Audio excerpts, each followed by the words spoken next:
Bueno, aquí estamos iniciando el cafecito y vamos a conversar en esta primera parte con el licenciado Francisco Cabrera. Es abogado, experto en derecho laboral. Buenos días y bienvenido. Gracias. Vamos a brindarte el aroma y el sabor inconfundible del café Santo Domingo. Sabor que empieza en el aroma. Que lo disfrute. Gracias. Jaime, gracias. Buenos días a ti, Gracias, a tu equipo dama. de producción y por igual en ustedes. Yo saludo a la audiencia. Cómo no, muchas gracias. Francisco, háblanos de lo más usual en tu área del derecho laboral. Mira, Jaime, el derecho del trabajo es un derecho que está integrado por un conjunto de normas que están orientadas a regular la relación que existe entre trabajador y empleador. Es un derecho que tiene sus propias instituciones y figuras jurídicas, el caso del contrato individual del trabajo y el contrato colectivo de trabajo. El más común es el contrato individual de trabajo, que es aquel mediante el cual una persona se obliga mediante una retribución a prestar un servicio personal en provecho de otra. Ese servicio personal se presta de manera delegada y de manera subordinada. Ese contrato constituye a su vez una fuente de obligación y como fuente de obligación genera obligaciones para las partes que intervienen en el mismo. ¿Cuáles son las partes que intervienen en este contrato? El trabajador, que siempre será una persona física, y el empleador, como lo llama la normativa laboral dominicana, que puede ser una persona física o una persona moral. Sí. Ahora que se está produciendo un aumento de salario, ¿cuáles trabajadores son beneficiados con ese aumento? Mire, el aumento de salario está asociado al establecimiento de una tarifa mínima en el pago del salario. Recientemente, el Comité Nacional de Salario emitió la resolución 22-19 que viene a elevar el salario mínimo de los trabajadores que corresponden al área privada denominada no sectorizada, porque existen unas áreas económicas que están sectorizadas, caso de los hoteles, caso de los guardianes de seguridad. En esos casos hay un salario mínimo, en el caso de la zona franca, el trabajador del campo, están sujetos a un tipo de salario mínimo, pero el grosor de la empleomanía que pertenece al sector privado no sectorizado fue beneficiado ahora mismo con un 14% de incremento en el salario mínimo, que dicho sea de paso todavía está por debajo del costo básico de la canasta familiar de acuerdo a los números del Banco Central. Bien, en el caso de los trabajadores, el sector empresarial ha estado pidiendo la eliminación de la cesantía, es lo que se está pidiendo, que se elimine eso. Mira, desde la implementación de la Ley 16, tabla 92, que instituye el Código de Trabajo en la República Dominicana, diversos sectores han estado abogando por el cambio de algunas reglas, por la flexibilización de algunas de estas reglas. Lamentablemente, el debate se ha centrado en querer regatear algunos derechos a los trabajadores y los trabajadores pretender algunos derechos independientemente de las condiciones del sector económico. Eso evidentemente que ha dificultado la posibilidad de conciliación, la posibilidad de un consenso, y la concertación social es piedra angular para el avance de una norma de trabajo y para la modificación de una norma de trabajo. Ciertamente los trabajadores sienten aprehensión, ellos han entendido que lo que se busca es restarle derechos, quitar la cesantía. En el sector empleador tú encuentras argumentos que van orientados a que a partir de la Ley de Seguridad Social, conforme a determinado artículo, no tiene sentido la cesantía, que la cesantía atenta contra la competitividad, pero en fin, ciertamente el deseo de modificar el Código de Trabajo está orientado a la salvaguarda de intereses y no debería partir de esa idea, sino que debería partir de la idea de que el bienestar humano y la justicia social constituyen los fines esenciales del derecho del trabajo. Sí, Francisco, pero en una sociedad ya como la de hoy, en la que hay que trabajar y no se puede perder tiempo en nada, hay que reconocer que en nuestro país los empleos la gente no invierte más en empresas para no lidiar con empleados. Dada la forma medalaganaria en el que se desenvuelve el trabajador, las dificultades que pasa el empleador para poder sustituir a un empleado. Eso debiera tener un poco más de flexibilidad a fin de que otras personas, gente que tiene dinero, invierta en obras, en empresas, en industrias, para emplear mayor cantidad de dominicanos. Es el atractivo a partir del cual se ha pretendido una modificación al Código de Trabajo negando derechos a los trabajadores. Mira, Jaime, mientras cada mañana se levante un ser humano a buscar el sustento de su familia de manera lícita a través del trabajo, habrá la necesidad de derecho del trabajo. Y el derecho del trabajo no se inspira en las normas y en el fundamento del derecho común en la paridad de las partes. La única forma de tú igualar a los desiguales es creando desigualdades. Y esas desigualdades, que aparentes desigualdades, no son más que actos de justicia. De modo pues que mientras haya un trabajador, mientras el trabajador sea una persona física, sea una persona humana, habrá la necesidad de derecho del trabajo, porque la dignidad del trabajador, la dignidad de la persona es lo que procura garantizar el derecho del trabajo a través del injerencismo estatal, a través de las normas mínimas del derecho del trabajo que te crean los estados. Por eso cuando se habla de los sujetos del derecho del trabajo, el Estado es incluido como un sujeto del derecho del trabajo. El trabajador y el empleador son sujetos del contrato individual, pero los sujetos del derecho del trabajo, además de los sindicatos, sean de trabajadores o de empleadores, también hay que incluir el Estado. El tema de la competitividad, el tema de la generación de empleo no es un tema propio de la ley de trabajo, es un tema propio de la economía. Pero usted te voy a poner un caso, Francisco. Yo sé de situaciones que se presentan, por ejemplo, en un supermercado. El dueño del supermercado agarra infragante a un empleado que le está robando. Y como todos los negocios tienen cámaras, eso está registrado. Pero ese dueño no puede votar pura y simplemente a ese empleado que lo encontró robando, porque entonces tiene que pasar a probárselo. Pero está ahí registrado. Mira, lamento disentir en la forma en que tú enfocas el tema en el aire, en el programa. No lamente nada, dele. Mira, Jaime, las obligaciones de las partes en el contrato de trabajo vienen delimitadas por la ley y se pueden crear obligaciones paralelas en el contrato de trabajo. Si el trabajador incurre en falta, la propia ley laboral nuestra establece una serie de faltas, una serie de hechos que se traducen en faltas, que si el trabajador incurre en ello, genera en provecho del empleador el derecho a dar por terminado el contrato de trabajo por despido. Evidentemente que tú no puedes ser juez y parte.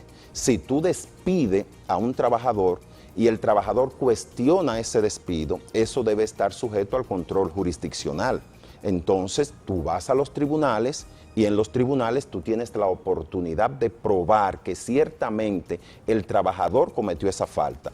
Ese video de que tú me hablas puede ser parte de la prueba. Entonces, si el juez comprueba que ciertamente el trabajador cometió la falta que tú has invocado, el juez declara el despido injustificado y el trabajador pierde lo que serían las prestaciones laborales. De modo que no se trata de un candado en la relación laboral. La relación laboral en la República Dominicana no goza de una estabilidad absoluta. Existen causas de terminación del contrato de trabajo y unas de estas causas que he señalado el despido, pero también existe el desahucio. Por igual, si el trabajador entiende que el empleador está cometiendo falta en su perjuicio, puede escudarse en la figura de la dimisión y ejercer el derecho a la dimisión. Vamos a seguir hablando de ese tema porque es importante y se manifiesta permanentemente en un sinnúmero de compañías. Vamos a los mensajes. Estamos en el cafecito. Francisco Cabrera, abogado experto en derecho laboral, que me imagino que tú trabajas más con empleados que con empleadores. En mi caso, yo no tengo ni un frente obrero ni un frente patronal. Yo soy abogado, soy el primer juez de mi caso. A mí una persona, sea un trabajador, sea un empleador, viene, me plantea su problema, yo hago el análisis y en función al análisis que yo pueda hacer, yo decido si el caso es litigable o no. Para la mayoría de los... Pero la última palabra la tienen los jueces cuando decidimos litigar. Sí, claro que sí. Eso se supone que el juez es el que decide. Pero para los empleados tienen la convicción, tienen la creencia de que ir a un tribunal laboral es perder un pleito. No, un error, un craso error. Es una idea equivocada de lo que es la justicia laboral. Aquí en Santiago yo he realizado estudios en donde no hay un balance inclinado mayoritariamente para una de las dos alas. Yo te puedo dar testimonio de casos que manejamos en nuestra oficina en donde empleadores que nosotros representamos, si nos están viendo ahora pueden desmentir, pueden venir mañana, pueden venir en lo que resta del año, y han obtenido ganancia de causa sin problema. No es verdad que el empleador siempre va a perder a los tribunales.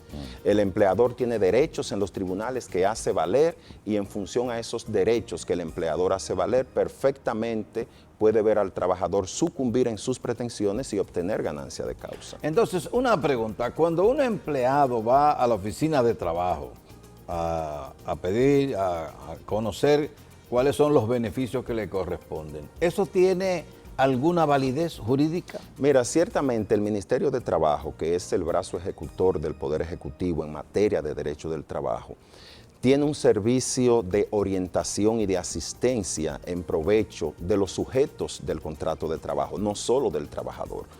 Generalmente el trabajador es el que más demanda servicio, es el más preocupado por la situación, se considera en desventaja, ciertamente está en desventaja con respecto al empleador, una cuestión de posición entre el capital y el trabajo. Cuando van al Ministerio de Trabajo hay un servicio de asistencia, el trabajador plantea su problema y una persona adscrita al departamento de inspección le brinda la asistencia.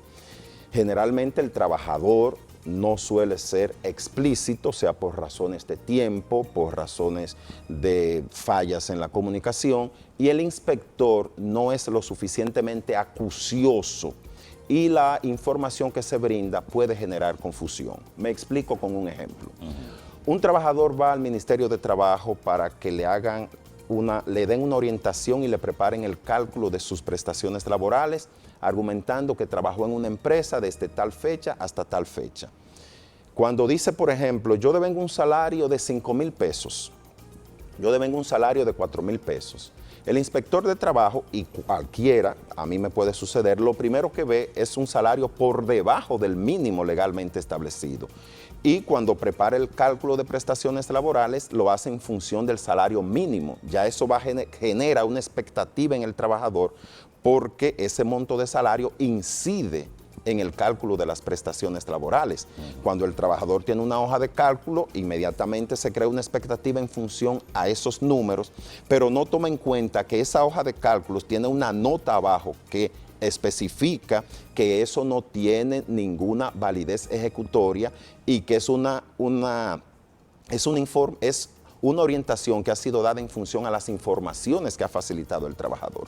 A lo mejor si el inspector le hubiese preguntado, cuando él le dice, usted gana 5,000 pesos, le pregunta, ¿qué horario de trabajo usted hace? Porque es posible que si usted trabaja menos de 29 horas a la semana, el salario suyo respete el salario mínimo y esté por debajo del salario mínimo. Es en función y en proporción a las horas de trabajo laboradas. Y eso, no conocer esa información puede perfectamente generar una confusión. Por ejemplo, en el caso de los que trabajan conmigo, que trabajan una hora diaria, o sea, de lunes a viernes, y algunos ni cumplen esa hora, ¿qué salario le corresponde? No, yo supongo que aquí en esta empresa hay un salario por encima del salario mínimo legal. Veo que los muchachos están contentos. No, pero esos trabajan sus 8 horas. Sus 8 horas. Yo digo los otros en el caso de los conmigo. tuyos, para determinar si está dentro del salario mínimo, si se respeta el salario mínimo, lo que se hace es que el salario mínimo legalmente establecido se divide entre 23.83. Eso te va a dar un salario diario.